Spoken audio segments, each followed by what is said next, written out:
বাংলাদেশ সেনাবাহিনী মার্কিন যুক্তরাষ্ট্র থেকে আরও ৯১টি ম্যাক্স প্রো এমআরএপি ভেহিকেলের ডেলিভারি পেয়েছে। ২০১৯ সালে সর্বপ্রথম ৫০টি ম্যাক্স প্রো এমআরএপি কিনে বাংলাদেশ সেনাবাহিনী। फिर से बहुत ही ज्यादा इम्पोर्टेंट वीडियो आप लोगों के साथ शेयर करने वाले बांग्लादेश की आर्मी को बहुत ही ज्यादा पावरफुल किस्म की जो व्हीकल है एमआरएपी वो रिसीव हुई है। आज की वीडियो का ये टॉपिक है। Without wasting the time video को स्टार्ट करते हैं। বাংলাদেশ সেনাবাহিনী মার্কিন যুক্তরাষ্ট্র থেকে আরও ৯১টি ম্যাক্স প্রো এমআরএপি ভেহিকেলের ডেলিভারি পেয়েছে।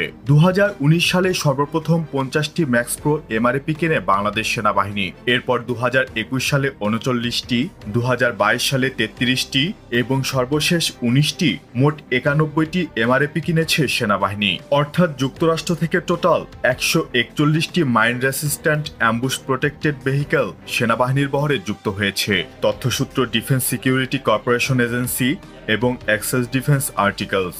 যুক্তরাষ্ট্র থেকে অ্যাক্সেস ডিফেন্স আর্টিকেলের আন্ডারে মাইন রেসিস্ট্যান্ট অ্যাম্বুশ প্রোটেক্টেড ভেহিকেলের ডেলিভারি পেয়েছে। ম্যাক্স প্রো এমআরএপি হল আমেরিকার প্রতিষ্ঠান ন্যাভিস্টার ইন্টারন্যাশনালের তৈরি করা একটি অত্যাধুনিক এপিসি, যা ১০ জনের মতো সৈন্য বহন করতে সক্ষম। এমআরএপি এর পূর্ণরূপ হচ্ছে মাইন রেসিস্ট্যান্ট অ্যাম্বুশ প্রোটেক্টেড, অর্থাৎ এপিসিগুলো মাইন আইডি রেসিস্ট্যান্ট। বিশেষ করে যুদ্ধক্ষেত্রে যেসব এলাকায় অবিস্ফোরিত শেল এবং মাটিতে পুঁতে রাখা মাইন আইডি থাকে, সেসব এলাকায় সৈন্য পরিবহনে এ ধরনের এপিসি ব্যবহার করা হয়ে থাকে।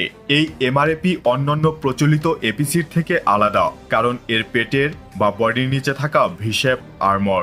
এই আর্মর এর মাইন সহন ক্ষমতা বাড়িয়ে দেয়। এই আর্মর ভিশেপ হওয়ার দরুন মাইনের আঘাত পুরোটা এক জায়গায় না লেগে তা ছড়িয়ে দেওয়া হয়, যে কারণে আর্মর ও ভেহিকেলের ক্রুরা অক্ষত থাকে। এই ভেহিকেলগুলো মেশিন গানের গুলি থেকে সুরক্ষিত। এর শক্তিশালী আর্মর এসব ইম্প্যাক্ট সহ্য করে ক্রুদের প্রাণ বাঁচাতে পারে।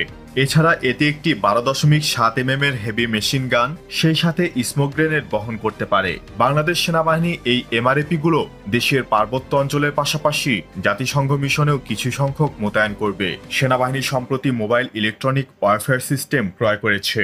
এসব ECM, jammer, remotely operated activated আইডির বিরুদ্ধে ব্যবহার করা হবে। এসব জ্যামার সিস্টেমগুলো সেনাবাহিনীর আর্মড ভেহিকেল, এপিসি, এমআরএপি, এলএভিতে বসানো হয়। নতুন এই জ্যামারগুলো খুব সম্ভবত মার্কিন যুক্তরাষ্ট্র থেকে কেনা ম্যাক্স প্রো এমআরএপিতে ইনস্টল করা হবে।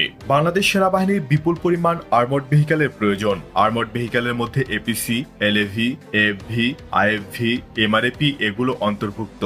বাংলাদেশ সেনাবাহিনী অনেক আগে থেকেই হিউজ পরিমাণের BTR-80 ব্যবহার করে আসছে, তবে এই এপিসিগুলো আইডি মাইনের বিরুদ্ধে কার্যকর নয়। এজন্যই তুরস্ক থেকে কোবরা 2 এলএভি এবং মার্কিন যুক্তরাষ্ট্র থেকে ম্যাক্স প্রো কিনেছে সেনাবাহিনী। তবে সেনাবাহিনীর প্রায় ৬০০টি এলএভি ও ৩০০টির মতো এমআরএপি প্রয়োজন। সেনাবাহিনী সেই দিকেই অগ্রসর হচ্ছে, তবে সেনাবাহিনীর উচিত এক্ষেত্রে ভ্যারাইটি নিয়ে আসা। যুক্তরাষ্ট্র কিংবা সাউথ আফ্রিকা থেকে আরো অন্য কোনো এমআরএপি ক্রয় করা, কারণ সাউথ আফ্রিকার এমআরএপি গুলো পৃথিবীর সেরা। যুক্তরাষ্ট্রের এমআরএপি এর বড় একটা অংশ সাউথ আফ্রিকার টেকনোলজি বিদ্যমান। M-ATV, RG-33, RG-31, বাফেলো সহ বাংলাদেশের হাতে একাধিক অপশন রয়েছে। তো এখন এতটুকুই। নতুন কোনো ভিডিও নিয়ে খুব দ্রুতই হাজির হব ইনশাল্লাহ। সে পর্যন্ত ভালো থাকুন, সুস্থ থাকুন। আল্লাহ হাফিজ। तो वीवर ये वो जदीद और मॉडर्न किस्म की व्हीकल है जो बांग्लादेश की आर्मी को रिसीव हुई है। और बांग्लादेश की आर्मी जो है वो डिफरेंट कंट्री से जिस तरह से वेपन को रिसीव कर रही है, बांग्लादेश की आर्मी दिन ब दिन इंशाल्लाह और ज़्यादा स्ट्रॉन्ग होगी और ज़्यादा पावरफुल किस्म के वेपन बांग्लादेश की आर्मी में ऐड होंगे। और जदीद और मॉडर्न किस्म की जो आर्मी के रिलेटेड व्हीकल हैं वो बांग्लादेश की आर्मी को बहुत ही ज़्यादा हेल्प करेगी। अगर आप लोगों को मज़ीद इन्फॉर्मेटिव वीडियो देखनी है, जल्दी से हमारे चैनल को सब्सक्राइब कर लीजिएगा। मिलते हैं आपसे नेक्स्ट वीडियो में इंशाल्लाह। तब तक के लिए अल्लाह हाफिज़।